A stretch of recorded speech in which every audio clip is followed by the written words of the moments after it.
اچھا جی، آج کا موضوع ہے لیننزم. مجھے کبھی کبھار دکھ سے کہنا پڑتا ہے کہ لیننزم کا بھی ایک کیریکیچر سا بن چکا ہے پاکستان کے اندر. لیفٹ کی سوچ اور سیاست اور فکر کا جو کیریکیچر بنا ہے اس کے اندر مجھے نظر یہ آتا ہے کہ ایک قسم کی لائف سٹائل پالیٹکس بنا دی ہے ہم نے. لائف سٹائل پالیٹکس سے مطلب یہ ہے کہ ہم کپڑے اس قسم کے پہنیں گے، ہم گفتگو اس قسم کی کریں گے، ہم اس زبان میں بات کریں گے، ہم پگ پہن لیں گے، ہم اپنے آپ کو کچھ کلچرلی نمایاں کریں گے دوسروں سے. ٹھیک ہے، مجھے اس میں کوئی اختلاف نہیں ہے، جو کرنا چاہے وہ کرے، ضرور کرے. مگر لینن بابے نے تو سوٹ اور ٹائی پہنی ہوئی ہے. وہ تو مزدور کی طرح، کبھی بھی اس نے، آپ نے دیکھا ہی ہوگا اس کی تصویروں کے اندر، ہی ڈریس لائک اے جینٹلمن. جیسے یورپ کے جینٹلمن ڈریس کرتے تھے، ٹائی شائی پہنتے تھے. مزدور تو کوئی ٹائی نہیں پہنتا تھا. تو he was not into lifestyle politics, بلکہ لائف اسٹائل پالیٹکس جو ہے وہ کچھ بھی نہیں تھی compare to what Lenin went through. Lenin کے بڑے بھائی کو سزائے موت ہوئی، ہی واز ہینگڈ. لینن کے اوپر بچپن سے ہی really admired his elder brother. اس کا نام تھا الیگزینڈر، تو ساشا بھی کہتا تھا. تو وہ کہتا تھا کہ بھئی جب لینن کی ماں سے پوچھتی تھی کہ تمہیں کس طرح اپنا کھانا کھانا ہے، like Sasha, everything was like Sasha. He loved his elder brother. His elder brother was a Narodnik, اور اس کو پھانسی ہوئی. اور Lenin went through his entire childhood and life in school as a marked child. اور اس کا بڑا بھائی جو انقلابی ہے، اور اس سے بچ کے رہنا. اٹس فار دیٹ ریزن کہ جب وہ کالج یونیورسٹی کے اندر بھی تھا تو اس کو کالج سے انہوں نے فارغ کر دیا کہ یہ تو ریڈیکل ریولوشنری، وہ آپ کی طرح اسٹوڈنٹس کو آرگنائز کرتا تھا کازان یونیورسٹی کے اندر. اس کو وہاں سے فارغ کر دیا. ہی اپیئرڈ بہرحال بعد میں as an independent candidate and he topped and he was absolutely brilliant. اور پھر اس کی ساری زندگی جیلوں، ایگزائل اور انڈر گراؤنڈ زندگی میں گزری. اس کے لیے لائف سٹائل پالیٹکس جو ہے نا، وہ ایک قسم کا مذاق، پرفارمیٹیو مذاق تھا. He so the real thing, he was the real thing. میری اپنی سوچ اور فکر لینن سے بہت زیادہ متاثر ہے. میں یہ کہوں کہ اگر میرے 3 فیوریٹ فگرز ہیں نظریاتی اعتبار سے تو وہ مارکس، اینگلز اور لینن ہیں. اور لینن کو میں اسی کیٹیگری میں ڈالتا ہوں جس کیٹیگری میں میں کارل مارکس اور اینگلز کو ڈالتا ہوں. بیکاز لینن نے نہ صرف مارکسزم کو تھیوریٹکلی انرچ کیا، ڈیولپ کیا، بلکہ اس کو عملی جامہ پہنایا اور پہلی سوشلسٹ ریاست قائم کی. اور پھر لینن کے افکار کی وجہ سے تمام دنیا بھر کے کمیونسٹوں کو ایک بلو پرنٹ، ایک ماڈل ملا جس کو ہمیں سمجھنے کی ضرورت ہے. لفاظی میں تو لوگ لیننزم کو، بہت سارے لوگ ہیں جو لیننزم کو اچھا سمجھتے ہیں، اور ان کی مراد اکثر و بیشتر لیننزم سے بس اتنی ہوتی ہے کہ پارٹی میں اتنا کوئی سخت ڈسپلن پیدا کر دو کہ کوئی سانس بھی نہ لے سکے پارٹی کی سینٹرل کمیٹی کی اجازت کے بغیر. مگر رزلٹ کچھ نہیں ہوتا نکلا اس سارے ڈسپلن کا. انفیکٹ وہ لوگ جو اپنی طرف سے بڑی سخت لیننسٹ پارٹی اور ڈسپلن کے فالوورز ہیں، ہم یہ دیکھتے ہیں کہ وہ ہارڈلی کسی ورکنگ کلاس اسٹرگل میں حصہ لیتے ہیں. سچی بات ہے، کسی میس موومنٹ میں ہارڈلی حصہ لیتے ہیں. ہم یہ دیکھتے ہیں کہ اس وقت کم سے کم پاکستان میں ان کے خلاف بڑے عرصے سے کوئی خاص ریپریشن نہیں نظر آتی. کوئی سیکرٹ پولیس ان کو اٹھا کے نہیں لے کے جا رہی. ہاں، ان پہ نگرانی ضرور ہے، but they too small and too tiny for that and they don't seem to be able to grow. Why is that the case? سوال یہ پیدا ہوتا ہے کہ کچھ لوگوں کے لیے لیننزم ایک طرز زندگی، لائف سٹائل پالیٹکس بن چکا ہے، جبکہ لیننزم ایک فلسفہ ہے، ایک نظریہ ہے، ایک نقطہ نظر ہے جد و جہد کا. اس کو سمجھنے کی ضرورت ہے. تو سب سے پہلے مارکس اور اینگلز سے ہی شروع کروں گا کہ انہوں نے خود اپنی کتاب میں لکھا سوشلزم یوٹوپین اینڈ سائنٹیفک میں کہ ہماری 2 بڑی ڈسکوریز ہیں. میرے لیے مارکس اور اینگلز کی کئی ڈسکوریز ہیں، مگر اپنے آپ کو کریڈٹ انہوں نے صرف 2 کا ہی دیے ہیں. بہت ایکچولی کافی ہمبل لوگ تھے. وہ دوسروں کے پڑخچے اڑا دیتے تھے، مگر بہت زیادہ اپنے آپ کو یہ تعریفیں اپنی نہیں کرتے تھے. مگر اس معاملے پہ انہوں نے ڈیفینیٹلی کہا کہ ہماری 2 مین ڈسکوریز ہیں. انہوں نے کہا، ایک دا مٹیریلسٹ انٹرپریٹیشن آف ہسٹری، تاریخ کا مادی تصور، اور دوسرا the theory of surplus value, جو ان کتابوں کے اندر واضح کی گئی داس کیپٹل کے اندر. ان 2 چیزوں پہ انہوں نے کہا کہ جب ان کی ڈیولپمنٹ کے نتیجے میں ہم نے یوٹوپیائی سوشلزم کو سائنسی بنیاد پر قائم کیا ہے، scientific socialism, utopian and scientific socialism ان چیزوں کی بنیاد پر ہی قائم ہوا. اب ان چیزوں میں بہت تفصیل میں نہیں جاؤں گا کیونکہ آج کا لیکچر ان چیزوں پہ نہیں ہے، مگر یہ آئیڈیاز آلریڈی ڈیولپ ہو چکے تھے، اور مارکس اور اینگلز کے لیے خود انہوں نے اپنا بیشتر وقت، مارکس نے خاص طور پہ لندن کی برٹش لائبریری کے اندر گزارا، جہاں پہ اس نے تحقیق کر کے داس کیپٹل لکھی۔ اس کتاب کے پیچھے اس کی زندگی بھر کی تحقیق شامل تھی، اور لٹرلی اس نے تقریباً ہر دنیا جہان کے اکانومسٹ کو پڑھ لیا تھا۔ مگر مارکس اور اینگلز خود اپنی رائٹنگز میں، خاص طور پہ اینگلز لکھتا ہے کہ there are 3 forms of struggle. ایک ہے معاشی جدوجہد، جس کو ہم ٹریڈ یونین کہہ سکتے ہیں، ٹھیک ہے۔ ایک ہے سیاسی جدوجہد، جس کے اندر آپ سیاسی ڈھانچے، کانسٹیٹیوشن کو تبدیل کرتے ہیں۔ مثال کے طور پہ مارکس کے ہی دور کے اندر ایک بہت اہم تحریک تھی جس کا نام تھا چارٹسٹ موومنٹ۔ ان کا ایک چارٹر تھا ورکنگ کلاس کا، وہ کہتے تھے کہ مزدور طبقے کو ووٹ کا حق دیا جائے۔ تو وہ ایک پولیٹیکل تحریک تھی مارکس اور ایک ورکنگ کلاس پولیٹیکل تحریک تھی۔ اور تیسری لیول پہ تھیوریٹیکل تحریک، یہ بھی ان کے لیے اتنی ہی اہمیت رکھتی تھی۔ یہ تینوں ایک دوسرے سے جڑی ہوئی تحریکیں تھیں۔ تھیوری کو انہوں نے کیوں شامل کیا as such an important aspect? In fact جب وہ برٹش ورکنگ کلاس موومنٹ پر لکھتے ہیں تو برٹش ورکنگ کلاس موومنٹ پر تنقید کرتے ہیں کہ سرکار برٹش ورکرز جو ہے نا وہ تھیوری نہیں پڑھتے، وہ صرف اور صرف اپنی اکنامک ٹریڈ یونینزم کرتے ہیں اور اس سے آگے نہیں بڑھتے۔ ان کا مسئلہ یہ ہے کہ وہ تھیوری نہیں پڑھ رہے، یہ ان کی تنقید تھی۔ اور جب جرمن ورکرز کی طرف انہوں نے کہا تو اینگلز لکھتا ہے it must be said to the credit of the German workers that they have utilized the advantages of their situation with rare understanding. For the first time in the history of the labor movement, محنت کش طبقے کی تحریک کی تاریخ میں سب سے پہلی دفعہ the struggle is being conducted that it's 3-sided. 3 رخی جدوجہد ہو رہی، theoretical, political and the practical economical، یعنی کہ opposition to capitalist. It forms one harmonious and well planned whole. یہ اینگلز کا مقصد تھا۔ یہی چیز میں آپ کو سمجھانے کی کوشش کر رہا ہوں کہ جو اینگلز تنقید کر رہا ہے برٹش موومنٹ پہ، میری بھی وہی تنقید ہے پاکستانی تحریک پہ۔ آپ پہ نہیں ہے، پورے لیفٹ پہ ہے، بشمول مزدور کسان پارٹی پہ، پورے لیفٹ پہ تنقید یہ ہے کہ ہمیں نہیں پتہ فرینکلی کہ مارکسزم کیا ہے اور کیا نہیں ہے۔ ہم مزدوروں کو نہیں پڑھا سکے کہ مارکسزم کیا ہے کیا نہیں ہے۔ ہم اپنی سیاسی شناخت مارکسزم کی ایز اے سیاسی شناخت نہیں قائم کر سکے پاکستان میں، ہم ٹیلزم کا شکار رہے۔ اور جب کسی نے بنانے کی کوشش کی تو اس کو کہا یہ کمانڈزم ہے، یہ ٹھیک نہیں ہے، اس کو سائڈ پہ کرو، یہ درست نہیں تھا۔ رشیا میں کیا ہوا کہ جو سب سے پہلا مارکسسٹ گروپ بنا وہ اس شخص میں بنایا جس کا نام تھا جیورجی پلیخانوف۔ اس نے ایک گروپ بنایا ایمینسپیشن آف لیبر گروپ، جو کہ جنیوا سوئٹزرلینڈ میں بنا 1883 میں، یعنی 1883 میں ہی مارکس کی وفات ہوئی تھی۔ اینگلز نے اس کے بعد آگے مارکسزم کو بڑھایا، اور اینگلز کا بڑا اچھا رشتہ تھا پلیخانوف کے ساتھ اور لوگوں کے ساتھ۔ ان کا کور گول کیا تھا؟ سب سے پہلا کام انہوں نے کیا کیا؟ اس سے پہلے کہ انہوں نے کوئی ٹریڈ یونین بنایا، اس سے پہلے کہ انہوں نے کوئی کمیونٹی آرگنائزیشن بنائی، اس سے پہلے کہ انہوں نے اپنی پارٹی اناؤنس کی، ابھی پارٹی بھی نہیں بنی تھی، پہلا کام کیا کیا پلیخانوف نے اور ایمینسپیشن آف لیبر گروپ میں؟ Translating Marxist literature into Russian and spreading socialist ideas. دیکھو انہوں نے نظریاتی، دے ور سیریس اباؤٹ اٹ، انہوں نے پہلے نظریاتی بنیاد رکھی کہ پڑھو یہ ہے کیا۔ ہم نے نہ کیا کیا کہ ہم جو دوسرا سٹیپ ہوتا ہے وہ پہلے اٹھا لیا، جو پہلا سٹیپ تھا وہ اٹھایا ہی نہیں ابھی تک۔ ہم نے جو سیکوینس ہے نا اس کو خراب کیا ہے، وہ سیکوینس میں ٹھیک چلیں۔ سب سے پہلے انہوں نے کہا کہ یار ٹرانسلیٹ تو کرو، لوگ خود پڑھ سکیں مقامی زبان میں، یہ نہیں کہ سب وہ لوگ جرمن میں بیٹھ کے پڑھیں یا فرینچ میں بیٹھ کے پڑھیں یا انگریزی میں بیٹھ کے پڑھیں، رشین لینگویج میں پڑھ سکیں کہ کیا لکھا تھا بابے نے، ٹھیک ہے۔ Their first big struggle was against Narodanism، وہ گروپ جو کہ اس وقت زار کا سب سے بڑا دشمن گروپ تھا، پیزنٹری کو آرگنائز کرتا تھا، انہوں نے اسی پر تنقید شروع کی۔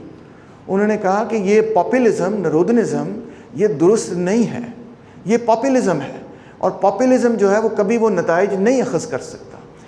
مارکسزم ایک سائنس ہے، اس سائنس کو سمجھنا ضروری ہے، اور جب تک ریولوشنری انٹلیکچوئلز اور ان کے ساتھ ایسوسیٹڈ ورکرز وغیرہ پاپولزم سے ہٹ کے مارکسزم پہ نہیں آتے, نتیجہ نہیں نکلے گا.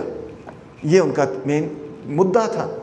اور سب سے پہلے اس میں جو اوپننگ فائرنگ شاٹس کی وہ پلیخانوف نے کی, اور ایک ینگ لینن نے پلیخانوف کے ورکس کو پڑھ کے کہا میرا بڑا بھائی جس نے اپنی جان کی قربانی دی, جس سے میں دل سے پیار کرتا تھا, جس تحریک سے وہ وابستہ تھی, وہ تحریک نہیں جیت سکتی. پلیخانوف ٹھیک کہہ رہا ہے, میں پلیخانوف کے ساتھ ہوں. ہے نا مزیدار قسم کی بات. اب اس کو ہم اپرچونسٹ اب کہتے ہیں کیونکہ لینن اور اس کے بعد میں اختلافات پیدا ہوئے, مگر یہ بڑا گریٹ آدمی تھا. یہ خود ایک لینڈڈ کلاس سے تعلق رکھتا تھا, اور سب سے پہلا کام اس نے جب مارکسزم پڑھا کیا کیا, اس نے کہا کہ میں جو میری کھیت زمین پر مزاریں ہیں ان کو آزاد کر دینا. میں نے وہ زمینیں جو میرے باپ کی زمین ہے اس نے ساری مزاروں کو دے دی. So he was a really incredible individual. اور اگر آپ پلیخانوف کے ورکس کو پڑھیں, فار ایگزامپل اگر آپ the individual in history, exact title مجھے بھول گیا ہے مگر پڑھیں, اٹس اے ریمارکیبل ورک. یا نرودنزم پہ اس کی تنقید پڑھیں, یا اس کے مختلف ورکس پڑھیں, امیزنگ ورک. تو ان کی ایکٹیویٹی تھی کہ انہوں نے مارکس اور اینگلس کے فاؤنڈیشنل لٹریچر کو ٹرانسلیٹ کیا اور رشیا کے اندر اسمگل کیا, کیونکہ یہ انلیگل تھے. پاکستان میں اس وقت یہ انلیگل نہیں ہے, ٹیبل پہ پڑھے ہوئے ہیں, مگر ٹرانسلیٹڈ ہی نہیں ہے. تو مزدور نہیں پڑھ سکتا, انٹلیکچوئل پڑھ لیتا ہے, ورکر نہیں پڑھتا. اب لینن نے 1902 میں ایک بہت اہم کتاب لکھی جس میں اس نے اپنی پارٹی پر تنقید کی. اس کتاب کا نام ہے what is to be done. اس نے اپنی پارٹی کے ایک فیکشن پر تنقید کی. اس نے کیا کہا, اس نے کہا کہ جو مین تھیسس تھا اسپونٹینیٹی ورسز کانشیسنس کا تھیسس, اس نے یہ کہا کہ دا ورکنگ کلاس, محنت کش طبقہ, left entirely to its own devices, اگر خود رو طریقے سے اپنے آپ بغیر کسی انٹلیکچوئلس کی مداخلت کے جد و جہد کرتا ہے, it will only naturally develop trade union consciousness. وہ ٹریڈ یونین کانشیسنس تو ڈیولپ کر لے گا, خود کر لے گا, اس سے آگے نہیں جاتا. اب میرے دوست سمجھنے کی ضرورت ہے کہ کیوں نہیں جاتا. کیونکہ وہ اس دنیا کے عالمی لٹریچر سے محروم ہے, ایجوکیشن سے محروم ہے, جو آپ لوگوں کے لیے معمول ہے, جو اسٹوڈنٹس کے لیے معمول ہے, ان سے وہ تمام بالکل محروم ہیں. وہ پھنس گئے ہیں ان کو پھنسایا گیا ہے غلامی کے ایسے حالات کے اندر کہ ان تک وہ لٹریچر, وہ خیالات, وہ نظریات پہنچے ہی نہیں ہیں جس کی بنیاد پر وہ دنیا کو ایک مختلف طریقے سے دیکھ سکیں. اور خود رو طریقے سے وہ پہنچتے بھی نہیں ہیں. کیا پہنچتا ہے محنت کش طبقے کے پاس؟ برجوازی کا لٹریچر, علماء اور کلیرکس کا لٹریچر, ملائیت کا لٹریچر, وہ پہنچے گا. حکمران طبقے کا لٹریچر وہ پہنچے گا. حکمران طبقے کا ایڈیولوجیکل اسٹیٹ اپریٹس ان تک پہنچے گا. مگر محنت کش طبقہ خود رو طریقے سے انقلابی کانشیسنس نہیں ڈیولپ کرے گا. انقلابی کانشیسنس سے لینن کی مراد ہے dialectical historical materialism and theory of surplus value. یہ چیزیں وہ نہیں خود سے کریں گے. یہ کہاں سے آتی ہیں ان کے پاس؟ لینن کہتا ہے they will not develop revolutionary socialist consciousness. وہ ٹریڈ یونین سے آگے نہیں جائیں گے. Revolutionary theory is brought to the working class from outside by an intellectual vanguard. اس بات کو ایمفسائز کیے بغیر آپ لیننزم نہیں سمجھ سکتے, بلکہ آپ سمجھ ہی نہیں سکتے کہ کل کا میرا پورا لیکچر یوں کیوں تھا اور یوں کیوں نہیں تھا. لینن مارکسسٹ کانشیسنس, وہ کہہ رہا ہے انقلابی کانشیسنس محنت کش طبقے میں خود رو طریقے سے پیدا ہو ہی نہیں سکتی, ہوئے گی نہیں, حالات زندگی کی وجہ سے. جیسے آپ نے عماد کہا تھا کہ وہ تو روٹی روزی میں پھنسے پڑے ہیں, نہیں پیدا ہوگی. Where does it come from? ایک انٹلیکچوئل وین گارڈ وہاں لے کر آتا ہے. وہ انٹلیکچوئل وین گارڈ کیا ہے بھائی؟ وہ کون ہے وہ انٹلیکچوئلس؟ وہ برجوا انٹلیکچوئلس ہیں. یس, جیسے لینن خود تھا, جیسے مارکس تھا, جیسے اینگلس تھا, جیسے پلیخانوف تھا. یہ ان میں سے کوئی بھی مزدور نہیں تھا, سب کے سب اپر کلاس لوگ تھے. جیسے حسن ناصر تھا, ورکنگ کلاس نہیں تھا, ورکنگ کلاس کے لیے کام کرتا تھا. It comes to them from outside by an intellectual vanguard. Economism ایک ایسا ٹرینڈ ہے جس پہ لینن تنقید کہتا ہے to restrict workers' consciousness to only economic demands. کہ محنت کا کہ انٹلیکچوئلز جا رہے تھے اس وقت زمانے کے اندر بھی ورکرز کے پاس جا رہے تھے, مارکسسٹ جا رہے تھے, اس کی اپنی پارٹی کے لوگ جاتے تھے, نرودنکس جاتے تھے, اور تھوڑے سے نہیں جاتے تھے, قریب ہزاروں کی تعداد میں جاتے تھے. Thousands of young people would go to the villages and go to the townships, جاتے تھے, مگر جا کے وہاں کیا بات کرتے تھے؟ صرف فوری ان کے ایشوز کی بات کرتے تھے. This was the major thing جس پر لینن نے what is to be done پہ تنقید کی. انہوں نے کہا یہ جو چیزیں آپ ان کو سکھا رہے ہیں اپنی طرف سے کہ بھئی اپنے حالات زندگی بہتر کرنے کے لیے آرگنائز ہو جاؤ, او بھائی یہ تو وہ خود بھی کر سکتے ہیں اور شاید آپ سے بہتر کر لیں گے. آپ کا جو کام تھا آپ نے کیا نہیں. آپ کا کیا کام تھا؟ آپ کا کام تھا to bring Marxist consciousness to the working class. آپ پہ نہیں تنقید کر رہا ہوں, کوئی اس کو ذاتی نہ لے, ٹھیک ہے, عمومی بات کر رہا ہوں. لینن کہتا ہے that is the problem. So he propose to create an organisation of professional revolutionaries. یہ کیا ہوتے ہیں پروفیشنل ریولیوشنریز؟ یعنی ایسے لوگ جن کو وہ تربیت دے. کس چیز کی تربیت دے؟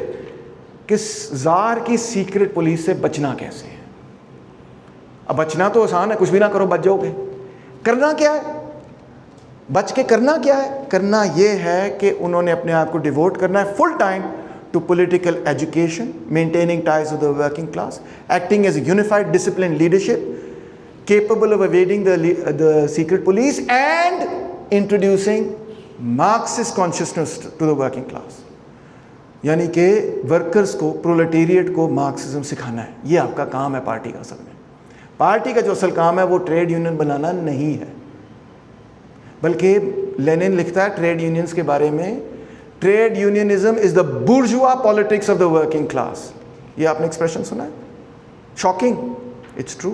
اس کا یہ مطلب نہیں کہ لینن کہہ رہا ہے کہ آپ نے ٹریڈ یونینزم نہیں کرنا, اس کا یا ٹریڈ یونینزم تعلق نہیں رکھنا, یا ٹریڈ یونینز میں جانا نہیں ہے, مگر اس کا مطلب یہ ہے کہ آپ نے جا کے وہاں پہ ٹریڈ یونینزم نہیں کرنا یا محض ٹریڈ یونینزم نہیں کرنا. آپ نے ان کو انقلابی نظریہ پڑھانا ہے. یہ آپ کا اصل کام ہے, کیونکہ آپ ہیں انٹلیکچوئل وین گارڈ. PRSF جو ہے اسٹوڈنٹس کی تنظیمیں, NSF ہو, PRSF ہو, DSF ہو, آپ کے پاس ایکسیس ٹو انفارمیشن نالج ہے جو ان کے پاس نہیں ہے. یہ آپ کا کام ہے جو ہم نے نہیں کیا. تو اس مقصد کے لیے لینن نے کہا کہ یہ اب انڈیویجولی نہیں کریں گے ہم, کہ میں اریب کو کہہ دوں اریب جائے بیچارہ بھاگا بھاگا, یا علی رضا بھاگا بھاگا جا رہا ہے اشنگر اور یہ کری جا رہا ہے, تقریریں کری جا رہا ہے. نہیں, اس کو ہم نے ایک آرگنائز طریقے سے کرنا ہے.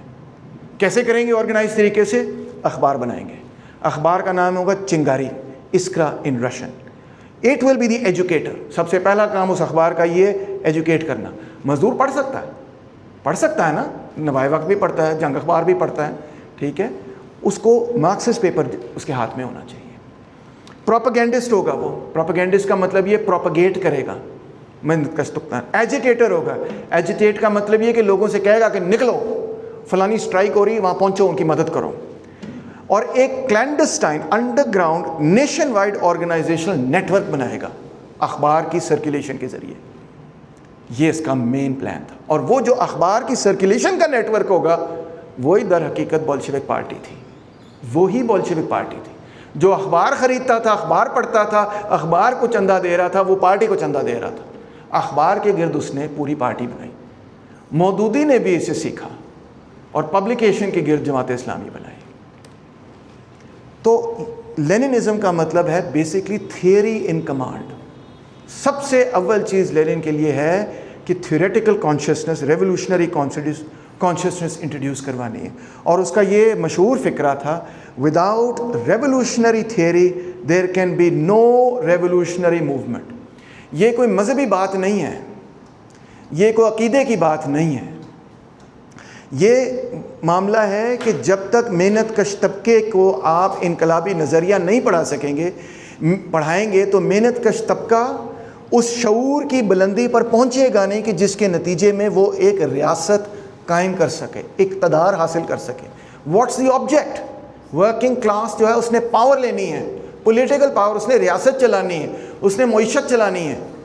وہ نہیں اس لیول تک پہنچ سکے گا جب تک آپ اس کو آنی دوانی چونی کی لڑائی تک محدود رکھیں گے، جب تک آپ اس کو گلوبل پالیٹکس نہیں پڑھائیں گے، جب تک آپ اس کو فلسفے کی تاریخ نہیں پڑھائیں گے، جب تک آپ اس کو تھیوری آف سرپلس ویلیو نہیں پڑھائیں گے، جب تک آپ محنت کش طبقے کو اپنی پاکستان کی طبقاتی تاریخ نہیں پڑھائیں گے، جب تک یہ سب چیزیں پڑھائیں گے نہیں، اس وقت تک وہ نہیں کر سکے گا۔ وہ پھنسا ہوگا اپنی پسماندگی کے اندر۔ برا لگتا ہے نا لفظ محنت کش کو پسماندہ کہنا، برا لگتا ہے نا، مگر حقیقت ہے۔ حقیقت ہم نے نہیں پیدا کی، نظام نے پیدا کی۔ اس حقیقت کو تبدیل کرنا ہمارا بنیادی فرض ہے۔ اس کے نتیجے میں، اس 1902 کے کتابچے کے نتیجے میں لیننزم ایک مخصوص ٹرینڈ کے طور پر سامنے آتا ہے۔ تو لینن کہتا ہے the task of the party، میں نے پیرافریز کیا، وہ ایگزیکٹ کوٹیشنز نہیں ہیں، پارٹی کا مقصد ہے کہ محنت کش طبقے کو مارکسزم سکھانا، پارٹی کا مقصد ہے کہ محنت کش طبقے کو مادیت کا نقطہ نظر، تاریخی مادیت پڑھانا، پارٹی کا مقصد یہ ہے کہ محنت کش طبقے میں یہ صلاحیت پیدا کرنا کہ وہ تمام سیاسی پارٹیوں کے طبقاتی زاویت سے دیکھ سکے، وہ یہ سمجھ سکے کہ پیپلز پارٹی ایک محنت روٹی کپڑا کا مکان کا نعرہ ضرور لگاتی ہے، مگر در حقیقت وہ ایک برجوا جماعت ہے۔ پی ٹی آئی جو ہے وہ ایک برجوا جماعت ہے، ایک سرمایہ داروں کی جماعت ہے۔ نون لیگ تو خود کہتی ہے ہم سرمایہ داروں کی جماعت ہے۔ اس چیز کو وہ دیکھنے کی کیپیسٹی اس میں پیدا ہونی چاہیے، بجائے اس کے کہ وہ عمران خان کہے کہ میں کرپشن ختم کر دوں گا، اتنا ریلا محنت کشوں کا اس کے پیچھے نکلا ہوا ہے، کیونکہ کلاس کانشیسنس نہیں ہے۔ کہاں سے آئے گی؟ آپ سے آئے گی۔ عمران خان کہتا ہے میں ہسپتال لگاؤں گا، میں اسکول لگاؤں گا، لوگ کہتے ہیں بھائی ہمارے حالات زندگی بہتر ہو جائیں گے، let's do this. See the difference. اس پچ پہ نہیں جیتیں گے آپ جیتیں گے جب آپ اس کو بتائیں گے کہ P T I, Peoples Party, Noon League, یہ در حقیقت طبقاتی جماعتیں، تمام جماعتیں طبقاتی ہوتی ہیں، ہم بھی طبقاتی جماعت ہیں، ان میں اور ہم میں فرق یہ ہے وہ سرمایہ داروں کی جماعتیں ہیں، ہم محنت کش کی جماعت ہیں، یہ فرق ہے۔ To teach workers how society changes through internal dialectical development، سماج میں تبدیلی ہو یا قدرت میں تبدیلی ہو، یہ قدرت سے بالا نہیں پیدا ہوتی، قدرت کے اندر تضادات سے پیدا ہوتی ہے۔ یہ ہیگل کی ورلڈ ہسٹورک ڈسکوری ہے، جو کہ میکنسٹک مٹیریلزم میں نہیں تھی، جو کہ افلاطون میں نہیں پاتے آپ، جو کہ الفارابی میں نہیں آپ کو ملے گی، جو ابن سینا میں آپ کو نہیں ملے گی، بہت سارے لوگوں میں نہیں ملے گی۔ وہ ہیگل نے ڈسکور کی کہ چیزیں تبدیل کیسے ہوتی ہیں، کازز کہاں سے ہوتے ہیں۔ میڈیول فلسفی کا پورا نقطہ نظر یہ تھا کہ کاز جو ہے وہ اس دنیا سے کہیں سے باہر سے آتا ہے، اور آپ کے سماج کے اندر بھی ڈومیننٹ نقطہ نظر یہی ہے کہ نہیں؟ مانتے ہو اس کو کہ نہیں؟ یہ ڈینائی کرتے ہو؟ This is the reality. So you have to teach people کہ سماج کی ارتقاء جو ہے وہ کسی ایکسٹرنل پرنسپل یا ایکسٹرنل انٹرفیرنس کی بنیاد پہ نہیں ہوتی، بلکہ سماج کے اندر موجود جو طبقاتی تضادات ہیں اس کے نتیجے میں سماج میں تبدیلی پیدا ہوتی ہے۔ یہ بہت امپورٹنٹ ڈسکوری ہے۔ انفیکٹ اینگلز کہتا ہے کہ جو قدرت کے اندر تبدیلی ہے، انسان کی ایوولوشن آف دا اسپیشیز، یہ سب بھی انٹرنل کانٹرڈکشن کے نتیجے میں ہوتا ہے، ڈائلیکٹیکل کانٹرڈکشن۔ اور پھر of course to teach workers the best method of organising against the capitalist class as a class.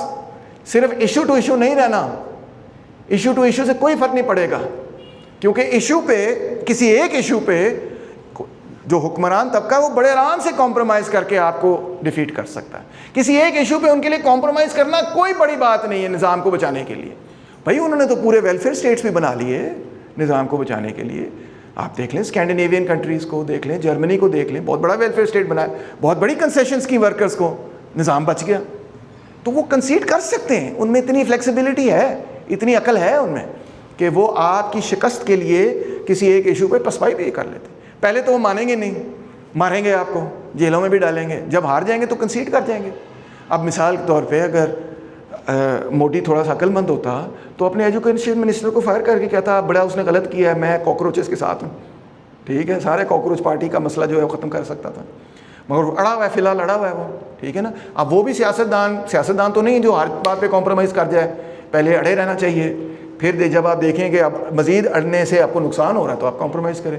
موٹی بہرحال ابھی فی الحال نہیں کر رہا, اس کو نقصان بڑھتا چلا جا رہا ہے, بی جے پی کے خلاف غصہ جو ہے وہ بڑھتا چلا جا رہا ہے, which is a good thing, I am very happy. نہ کرے کمپرومائز, جتنا نہیں کرے گا کمپرومائز اتنے لوگ ریڈیکلائز ہوں گے, میں تو خوش ہوں. سو اٹ بینیفٹس اس جب وہ اسٹوپڈ ہوتے ہیں اور مسٹیکس کرتے ہیں. مگر یہ مت سمجھیں کہ ان میں عقل مند لوگ نہیں ہیں, ان میں بھی بہت عقل مند لوگ ہیں, اور وہ بھی سمجھ سکتے ہیں کہ یار اس مسئلے پہ, خواتین کے مسئلے پہ چلو مان جاتے ہیں. یہ کمیونسٹوں کو فارغ کرو, اصل دشمن ہمارے یہ, کیونکہ یہ صرف خواتین کے مسئلے تک نہیں ہے, یہ تو سرکار ہمارے پوری پریولیجز کے خلاف ہے, ہمارے پورے نظام کے خلاف ہے, تو ان کو نہیں بڑھنے دینا.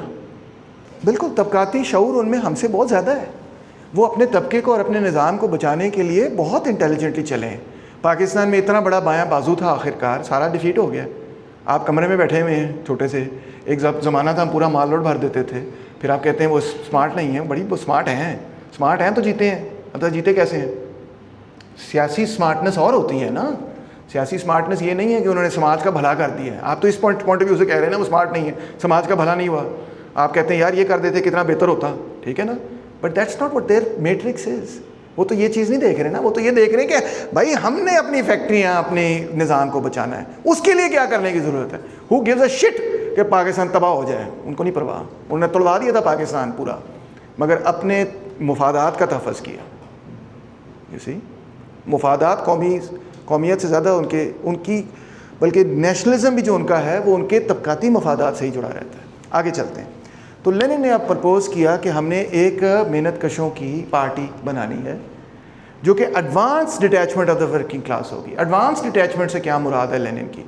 اس کی مراد یہ ہے کہ وہ محنت کش طبقے کا وہ حصہ جو کہ مارکسزم کو سمجھ چکا ہے, جو کہ انقلابی خیالات کو سمجھ چکا ہے. لینن کہتا ہے محنت کش طبقے کے اندر بھی آپ کو پرتیں ملیں گی, وہ حصے ملیں گے جو کہ محنت کش طبقے کے ہراول دستہ ہے, وہ حصہ بھی ملے گا جو محنت کش طبقے کا حصہ ہیں مگر ان کو پتہ ہی کچھ نہیں محنت کش طبقہ کیا ہوتا ہے, ان کو کوئی طبقاتی شعور ہی نہیں ہے. ہر قسم کے لوگ ملیں گے محنت کش میں آپ کو. تو ان کو political leaders of the working class develop کرنے ہیں پارٹی نے. اکنامک لیڈرز نہیں, پولیٹیکل لیڈرز ورکنگ کلاس میں سے ڈیولپ کرنے ہیں, ان کو نظریہ پڑھا کے. General staff of the proletariat بنانا ہے. جنرل سٹاف کیا ہوتا ہے؟ G H Q, general headquarter بنانا ہے. یس, ان کا اپنا جی ایچ کیو, ہمارا اپنا جی ایچ کیو ہونا چاہیے. پارٹی ہمارا جی ایچ کیو ہے جو بتائے گی کہ اچھا تم نے اب یہاں سے کرنا, اب تم نے یہاں سے اسٹرائک کرنی ہے, اب تم نے نہیں کرنی اسٹرائک, کبھی کبھار نہیں بھی کرنا ہوتا کچھ, دونوں چیزیں ضروری ہوتی ہیں. Inseparable part of the working class, یہ سیپریٹ نہیں ہے مزدوروں سے, یہ مزدوروں کا حصہ بن جاتی ہے پارٹی.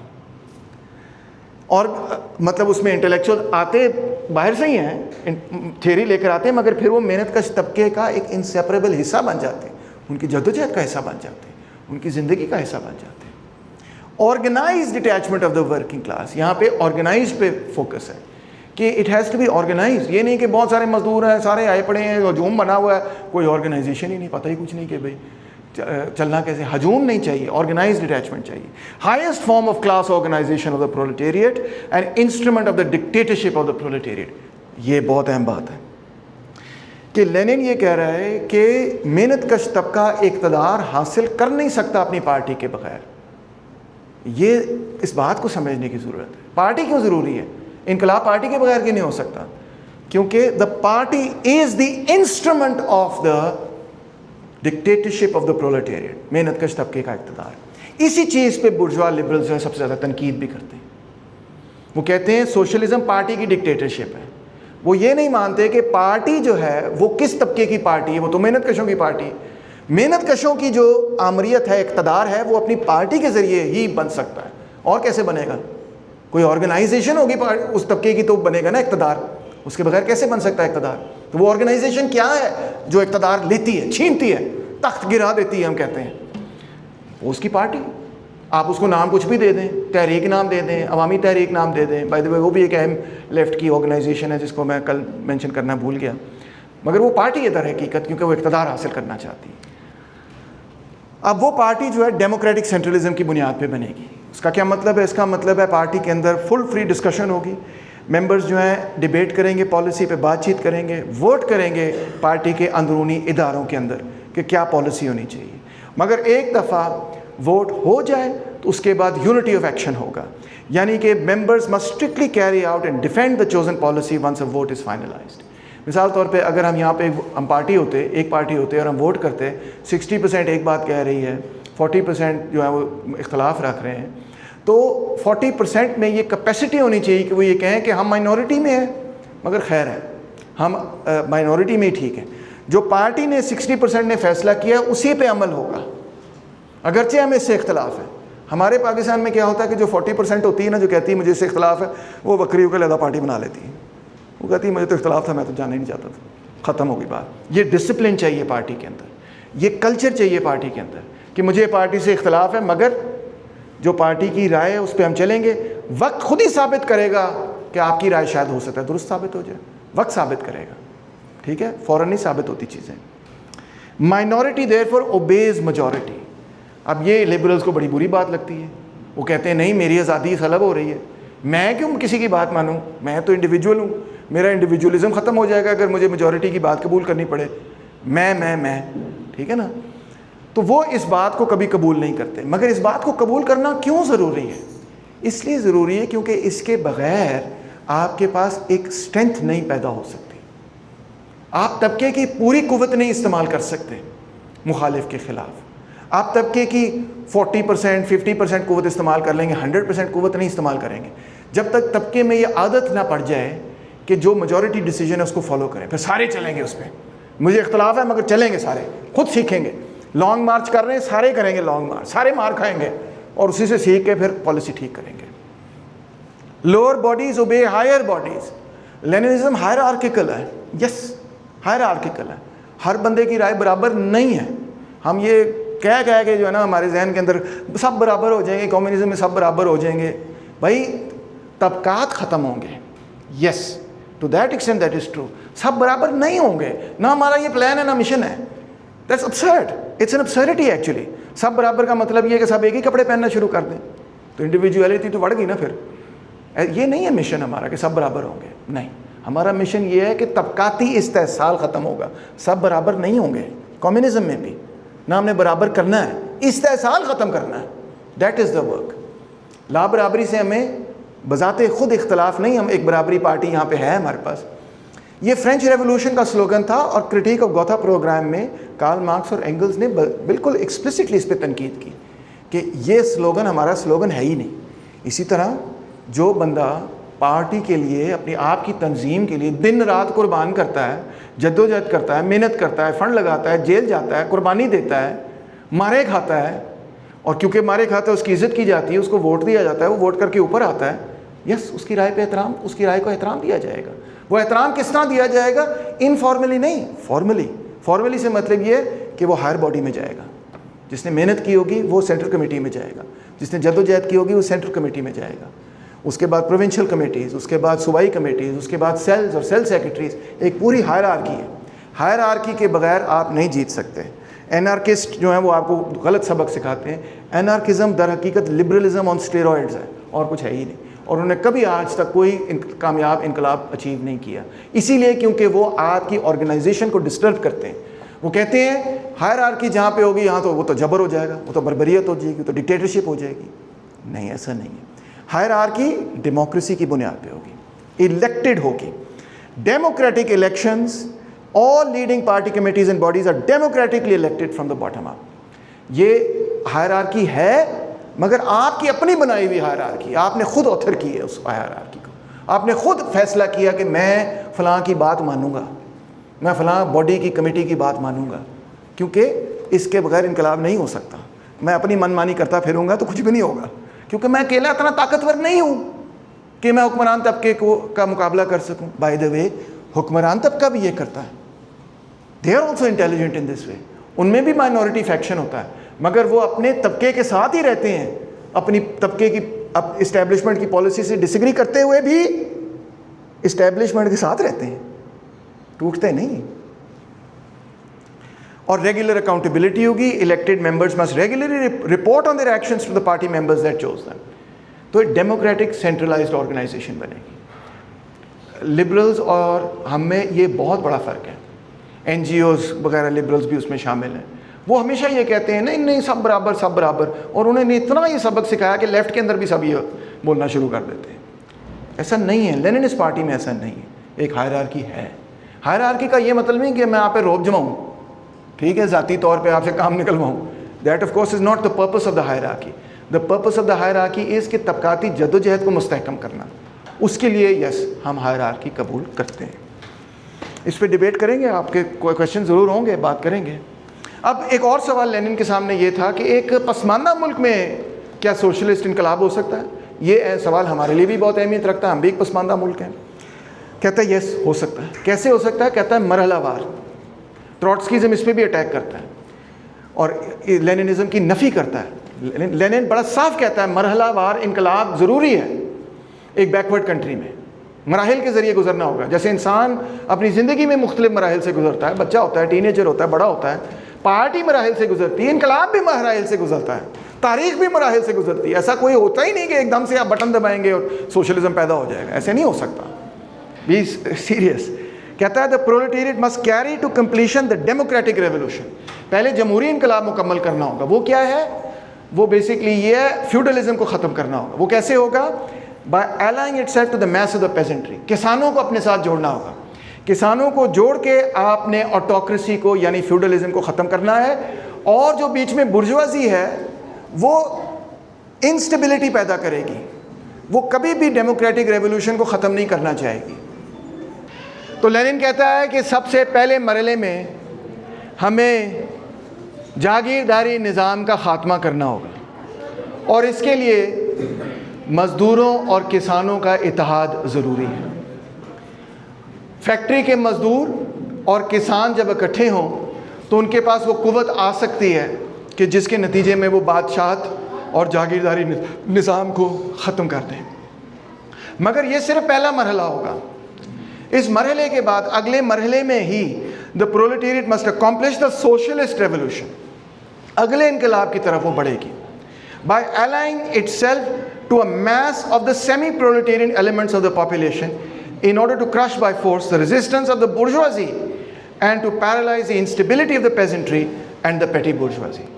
پہلے برجوازی کو ہاتھ نہیں لگانا, فیوڈل طبقے کو ختم کرنا ہے, پھر اس کے فوراً بعد برجوازی کو بھی اڑا دینا ہے, ایک کے بعد دوسری.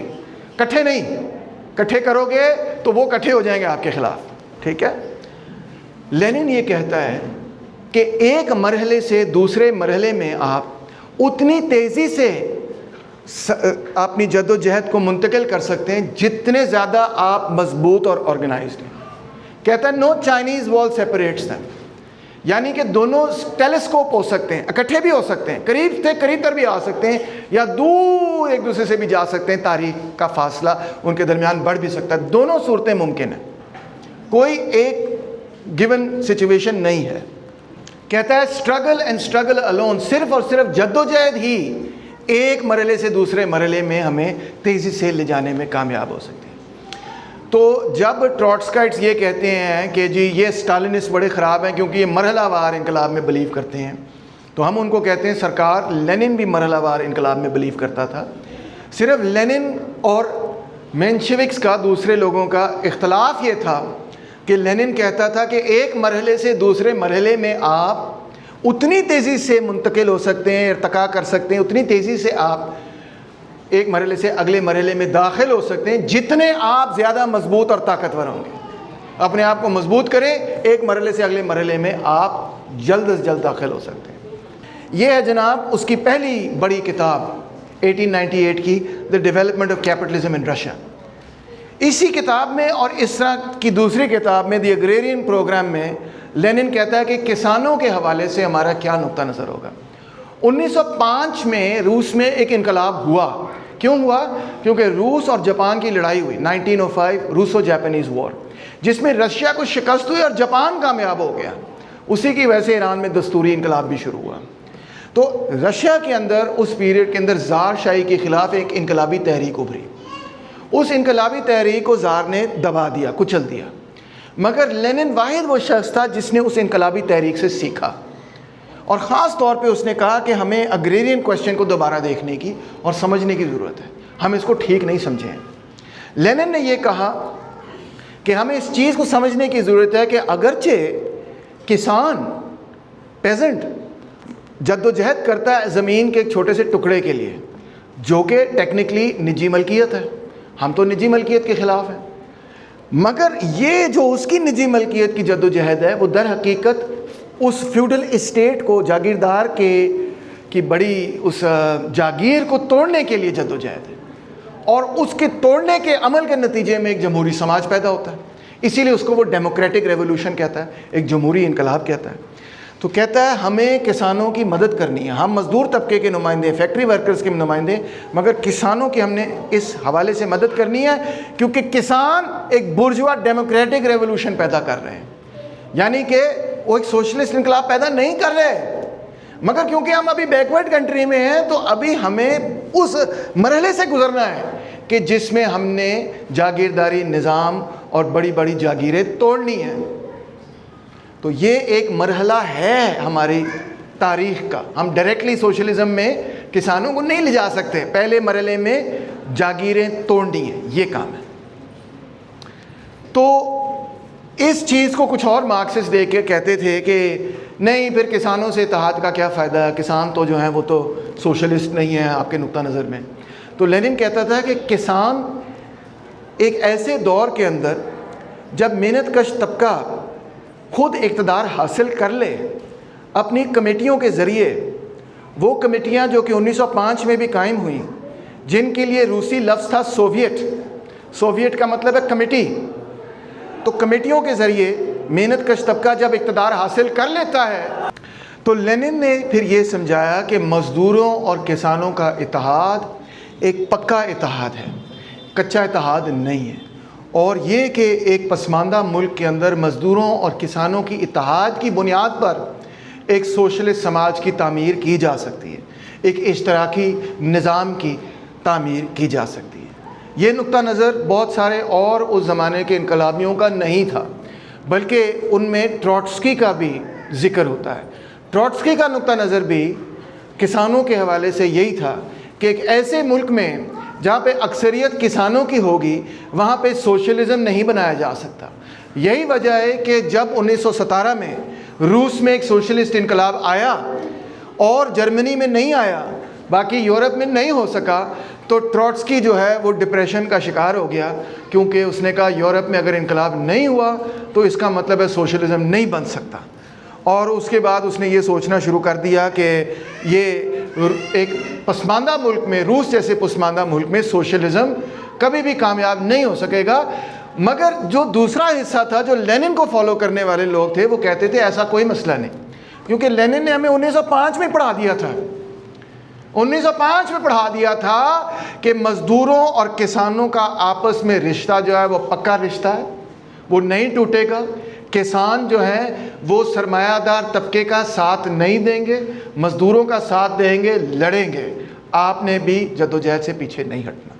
اور یہ بات ثابت ہوئی، ایک دفعہ نہیں کئی دفعہ ثابت ہوئی 20ویں صدی میں، کہ جب جرمنی نے ہٹلر کی قیادت میں سوویت یونین پر حملہ کیا تو 26 ملین لوگوں نے، یعنی کہ 2.6 کروڑ لوگوں نے کا قتل عام ہوا سوویت یونین کے اندر۔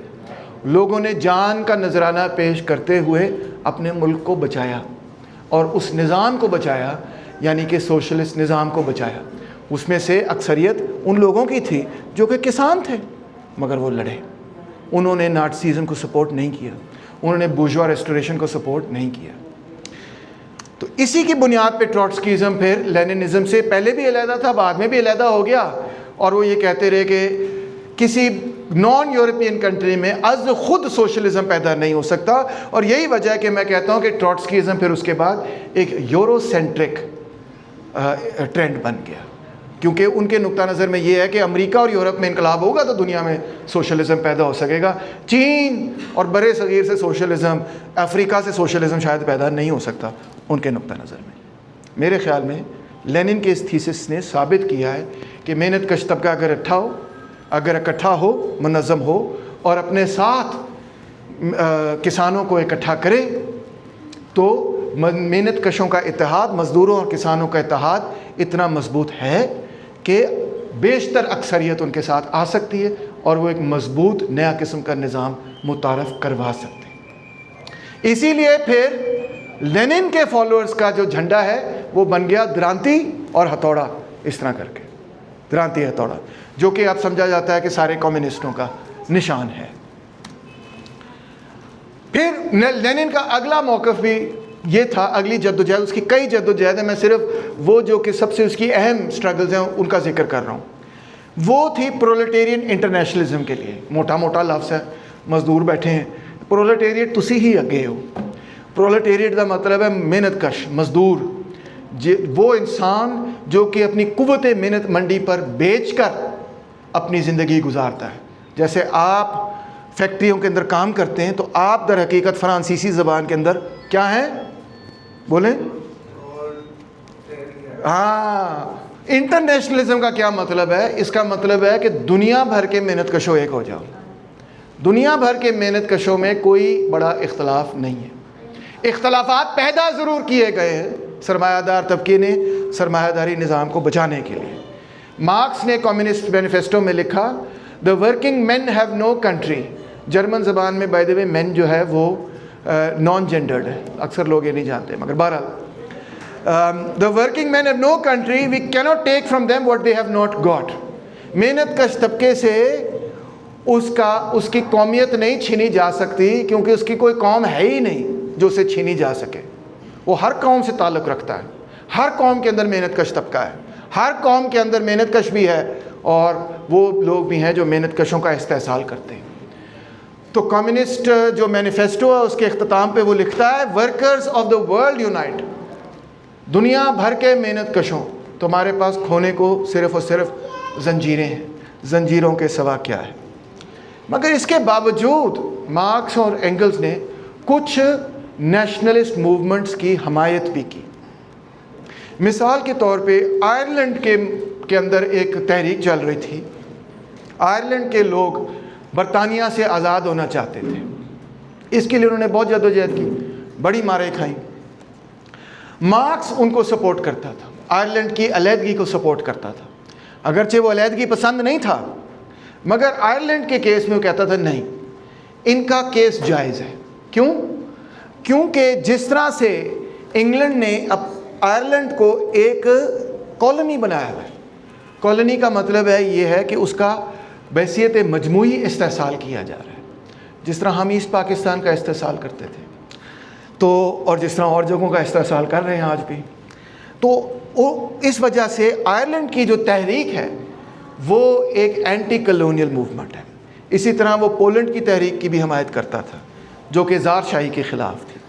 اسی طرح جرمن اور اٹالین ری یونیفیکیشن کے بھی وہ حق میں تھا، ہنگیرین ریولوشن کے بھی حق میں تھا، مگر سلاوک نیشنلزم کے وہ بہت سخت خلاف تھا۔ کہتا تھا یہ ری ایکشنری نیشنلزم ہے، یہ ایسا نیشنلزم ہے جو کہ رجتی ہے، یہ ان کی ملائیت کے کنٹرول میں آ چکا ہے، یہ ایسے لوگوں کے کنٹرول میں آ چکا ہے جو کہ جاگیردار طبقے سے تعلق رکھتے ہیں، یہ تاریخ کو آگے نہیں لے کے جائے گا بلکہ پیچھے کی طرف دھکیلے گا، اس لیے اس نیشنلزم کے حق میں نہیں ہوں۔ اب بات یہ ہے کہ کچھ تحریکوں کے حق میں تو وہ ضرور تھا، مگر جو بندہ یہ کہے کہ دنیا بھر کے محنت کشوں ایک ہو جاؤ، وہ خود نیشنلسٹ نہیں تھا، کبھی بھی نہیں تھا، بلکہ وہ یہی چاہتا تھا کہ دنیا بھر کے محنت کش اکٹھے ہوں، یہ نہیں کہ ایک بکھریں مختلف قوموں کے اندر۔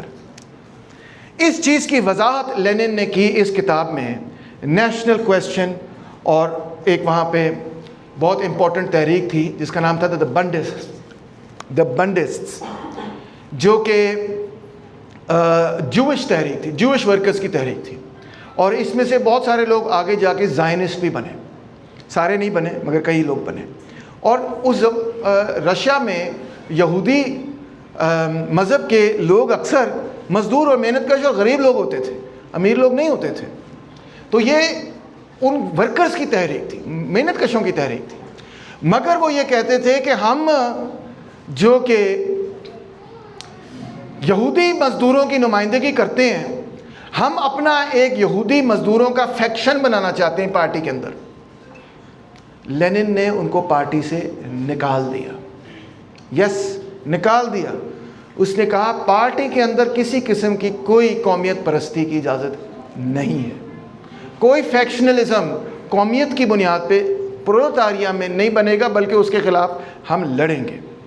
لینن نے ایک بڑی واضح ڈیفینیشن کر کے دی کہ سب سے پہلے تو اس بات کو سمجھا جائے کہ قوم کیا ہوتی ہے۔ ہم اپنے بچوں کو پڑھاتے رہتے ہیں کہ مسلمان ایک قوم ہے، بر صغیر کے مسلمان ایک قوم ہے۔ یہ بالکل غلط نقطہ نظر ہے، یہ بالکل غلط نقطہ نظر ہے۔ اسلام دین ہے، عیسائیت ایک مذہب ہے، ہندوازم ایک مذہب ہے، دین ہے، مگر قومیت نہیں ہے۔ ایک ہندو اگر فیصلہ کرے تو اسلام بھی قبول کر سکتا ہے۔ آپ کے بہت سارے آباء و اجداد کسی زمانے میں ہندو ہوا کرتے تھے، جب یہاں اسلام نہیں تھا تو کیا تھے؟ یہیں رہتے تھے نا، تو کس مذہب سے تعلق رکھتے تھے؟ کچھ ہندو ہوں گے، کچھ بدھسٹ ہوں گے، سارا افغانستان بدھزم سے بھرا ہوا تھا۔ اسلام کے آنے سے پہلے افغانستان بدھزم کا گڑھ تھا، یس، تو وہ بدھسٹ تھے، وہاں بڑے بڑے بمیان کے بدھسٹ اسٹیچوز بھی ہیں، ٹھیک ہے نا۔ تو مذہب آپ اپنا تبدیل بھی کر سکتے ہیں، اور لوگوں نے کیا تاریخ میں، ایسا ہی ہے نا، مگر قومیت آپ اپنی تبدیل نہیں کر سکتے۔ اگر آپ پنجابی پیدا ہوئے ہیں تو آپ کی مادری زبان ہے پنجابی، آپ اس کی ثقافت میں پیدا ہوئے ہیں، آپ اس میں رنگے گئے ہیں، آپ اس کی جو سائیکولوجیکل میک اپ ہے اس میں آپ نے پرورش کی ہے، تو اس سے آپ نکل تو نہیں سکتے۔ آپ اپنی پرورش سے کیسے نکلیں گے؟ ہاں، آپ پہچان سکتے ہیں کہ یہ میری قوم کے بارے میں اچھی چیزیں ہیں، بری چیزیں، مگر پنجابی پنجابی ہی رہتا ہے، سندھی سندھی ہی رہتا ہے، پشتون جو ہے وہ پشتون ہی رہتا ہے، بلوچ جو ہے وہ بلوچ ہی رہتا ہے۔ وہ اپنی قومیت نہیں تبدیل کر سکتا، اس میں پیدا ہوتا ہے، اس کی ایتھنک نیشنل میک اپ اسے ہے۔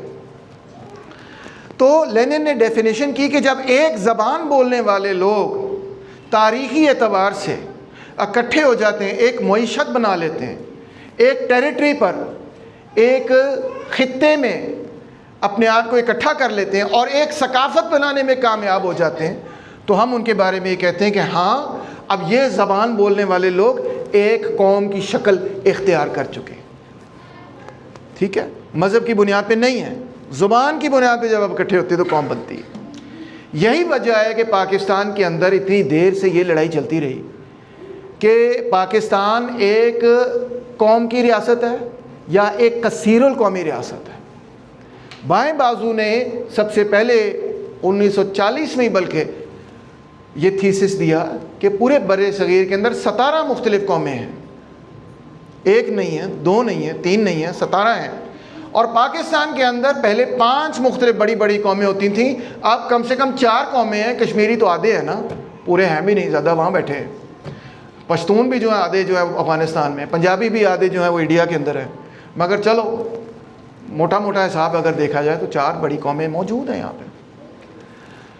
تو پاکستان ایک کثیر القومی ریاست ہے، قوموں کے درمیان بھی اختلافات پیدا ہو جاتے ہیں، اور خاص طور پہ سرمایہ داری نظام کے اندر پیدا ہوتے ہیں، کیونکہ سرمایہ داری نظام جہاں پہ بھی پیدا ہوتا ہے وہ برابری سے نہیں چیزوں کو آگے لے کے بڑھتا، کہیں پہ تیزی سے آگے بڑھ جاتا ہے، کہیں پہ پیچھے رہ جاتا ہے۔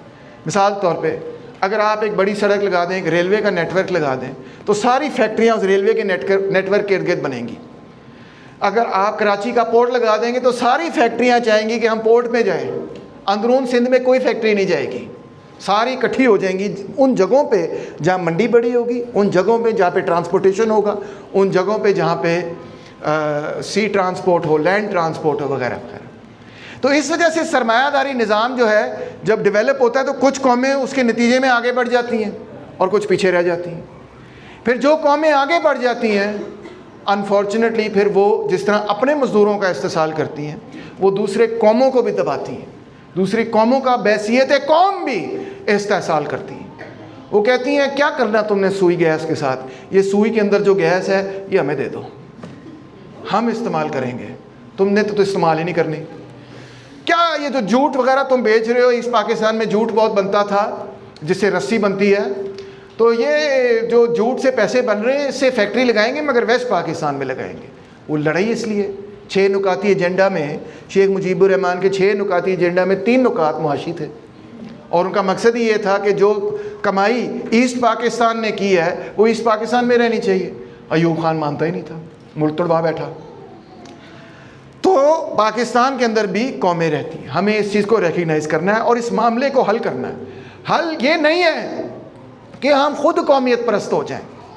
بہت سارے بائیں بازو کے لوگوں سے یہ بھی مسٹیک ہوئی ہے, اگرچہ ذاتی طور پہ وہ قومیت پرست نہیں تھے, وہ لیفٹ کے لوگ تھے, مگر وہی معاملہ کہ اپنی تھیوری میں, اپنے نظریے میں, اپنے مشن میں کانفیڈنس نہ ہونے کی وجہ سے آپ کسی دوسرے کی چھتری کے نیچے چلے جاتے ہیں.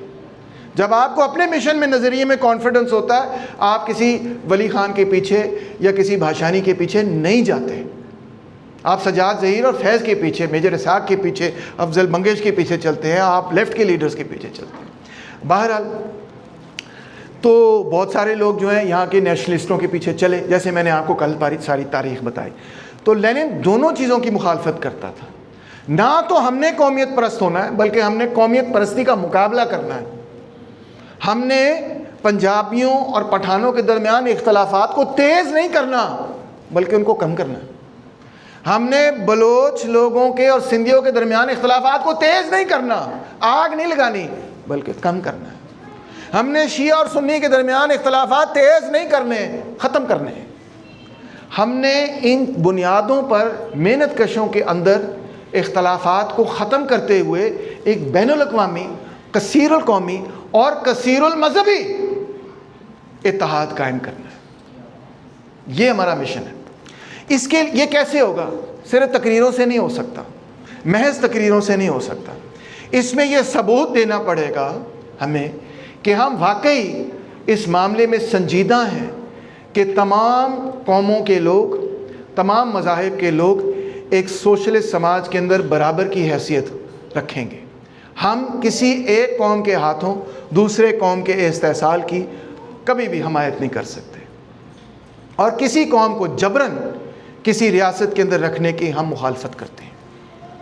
تو یہ وہ پرنسپل ہے جس کو لینن نے ایلیبریٹ کیا کہ ایک طرف قومیت پرستی کا خاتمہ, محنت کشوں کا اتحاد, اس کو کرنے کے لیے یہ ضروری ہے. دیکھیں, اس چیز کو ممکن بنانے کے لیے, محنت کشوں کے اتحاد کو ممکن بنانے کے لیے یہ ضروری ہے کہ آپ قومیتوں کے درمیان جمہوریت اور برابری کے لیے جدوجہد کریں. اس مقصد کے لیے نہیں کہ وہ علیحدہ ہو جائیں, بلکہ الٹ اس مقصد کے لیے کہ وہ اکٹھے ہوں. یہ مقصد ہے. یہی ادھیکاری تھیسس بھی تھا. پھر 1912 کے اندر لینن نے ایک اور بہت ہی اہم کتاب لکھی جو کہ پوری دنیا کے اندر اس وقت مقبول ہے. وہ ہے imperialism the highest stage of capitalism. ترجمہ ہوا استعماریت سرمایہ داری نظام کی آخری حدود, مرحلہ. لینن اس کتاب میں یہ کہتا ہے کہ وہ سرمایہ داری وقت کا دور جس کے اندر فری کمپٹیشن ہوا کرتا تھا وہ ختم ہو گیا. اب ایک نئے دور میں ہم شامل ہو گئے 1870 کے بعد, اور اس دور کے اندر سرمایہ داری نظام کے اندر بھی چند سرمایہ داروں کی اجارت داری قائم ہو چکی ہے. جس طرح حبیب جالب کہتے تھے کہ 20 گھرانے ہیں آباد اور کروڑوں ہیں ناشاد, صدر ایوب زندہ باد, صدر ایوب زندہ باد. تو صرف 20-22 گھرانے ہیں پاکستان کے اندر. حبیب جالب سمجھاتے ہیں کہ جو آباد ہیں, باقی تو کروڑوں ناشاد ہیں نا, ان کا تو حال ہی کوئی نہیں ہے. تو یہ تھیسس لینن کا تھیسس ہے, جس تھیسس کو حبیب جالب نے اتنے پیارے الفاظ میں بیان کیا. جب یہ اجارہ داری قائم ہو گئی تو اس اجارہ داری کے ساتھ بینکوں کی اجارہ داری اور بینکوں کا فائنینس کیپٹل انڈسٹریل کیپٹل اور ریاست کے ساتھ جڑ گیا. موٹی موٹی اصطلاحات ہیں, اپنے مزدور ساتھیوں کو سمجھاتا ہوں کہ سرمایہ دار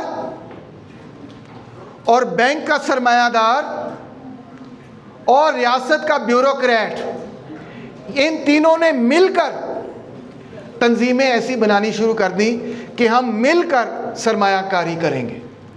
اس کو لینن نے نام دیا اسٹیٹ مونوپلی فائنینس کیپٹل. ریاست بھی سرمایہ دار بن گئی ہے, سرمایہ دار تو پہلے ہی سرمایہ دار تھا, بینکس بھی اس کے اندر شامل ہو چکی. اس کی بنیاد پہ اس کے وقت کی جو بڑی بڑی ریاستیں ہیں، جس کے اندر وہ اپنی ریاست روس کو بھی گنتا تھا، بڑی ریاست سے مطلب یہ استعماری قوتیں، سامراجی قوتیں، یعنی برٹن، فرانس، جرمنی، رشیا اور جاپان، ان کو وہ سب سے بڑی قوتیں کہتا تھا، جنہوں نے دنیا بھر کے اندر ملٹری اڈے بنائے ہوئے تھے اور دنیا کو فتح کیا ہوا تھا، جس طرح برطانیہ کی حکومت یہاں انڈیا میں ہوا کرتی تھی۔ تو لینن نے یہ کہا کہ اب ان کی آپس میں لڑائی شروع ہو گئی، انہوں نے پوری دنیا کو تقسیم کر لیا آپس میں، اور اب دنیا کو دوبارہ سے تقسیم کرنا چاہتے ہیں، اس کی تقسیم نو کرنا چاہتے ہیں۔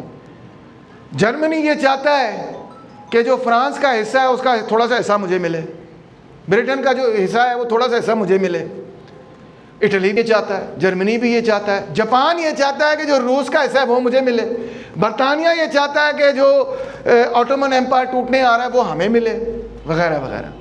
سارے ایک دوسرے سے لڑنے کے لیے تیار ہیں۔ اس کے نتیجے میں ایک عالمی جنگ ہونے جا رہی ہے، اور وہ ہوئی 1914 کے اندر، جس کو ہم ورلڈ وار 1 کہتے ہیں، پہلی عالمی جنگ۔ تو یہ عالمی جنگیں لینن کہتا ہے بار بار ہوں گی سرمایہ داری نظام میں، کیونکہ سرمایہ داری نظام برابر نہیں آگے کی طرف بڑھتا، کہیں زیادہ تیز ترقی ہوتی، کہیں کم ترقی ہوتی۔ جہاں پہ کوئی ایک نظام ہے جو پیچھے ہے، ایک ملک ہے جو پیچھے ہے، جب وہ تیزی سے کیچ اپ کرتا ہے تو تھوسیڈائٹیز ٹریپ پیدا ہو جاتا ہے۔ پولیٹیکل سائنس کی ٹرم استعمال کر رہا ہوں، کیا کہ جب بیلنس آف پاور چینج ہوتا ہے تو جو قوت تیزی سے ابھر گئی ہے وہ کہتی ہے پھر ساڈا حصہ کتنے ہے۔ تو جرمنی نے یہی کہا کہ اب ہم ایک قوت بن گئے ہیں تو ہم برطانیہ کو کیوں مانیں، تو اسی لیے جنگ ہوئی۔ کہتا ہے یہ بار بار جنگیں ہوتی ہیں اس نظام کے اندر۔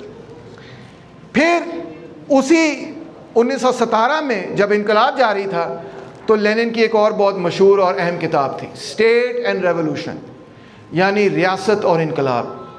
اس کتاب میں وہ مارکس کے اس سوچ کو دوبارہ اس کا ذکر کرتا ہے، جس کے اوپر اس زمانے کے کچھ موقع پرست مارکسسٹوں کا خیال تھا کہ یہ اب تھیوری آؤٹ آف ڈیٹ ہو چکی ہے۔ مارکس نے یہ تھیوری پیش کی کہ کوئی بھی ریاست ہو، پاکستان کی ہو، انڈیا کی ہو، چین کی ہو، جاپان کی ہو، امریکہ کی ہو یا انگلینڈ کی ہو، جتنی بھی ریاستیں رہی ہیں، قدیم روم کی ریاست ہو یا قدیم یونان کی ریاست ہو، مسلمانوں کی ریاست ہو، عباسد خلافت ہو یا امید خلافت ہو، مغل بادشاہت ہو یا صفوید بادشاہت ہو، جتنی بھی یہ بادشاہتیں اور ریاستیں رہی ہیں، یہ در حقیقت عوام کی نہیں تھیں، یہ کسی نہ کسی طبقے کی تھی۔ یہ جو پرانی ریاستیں رہی ہیں جن کا میں نے ذکر کیا، یہ جاگیردار طبقے کی ریاستیں تھیں۔ مغل ریاست، صفوید ریاست، عباسی ریاست، امید ریاست، یہ سب ریاستیں جو تھیں در حقیقت ایک جاگیردار طبقے کی ریاستیں تھیں۔ سرمایہ داری نظام تو اس وقت تھا ہی نہیں۔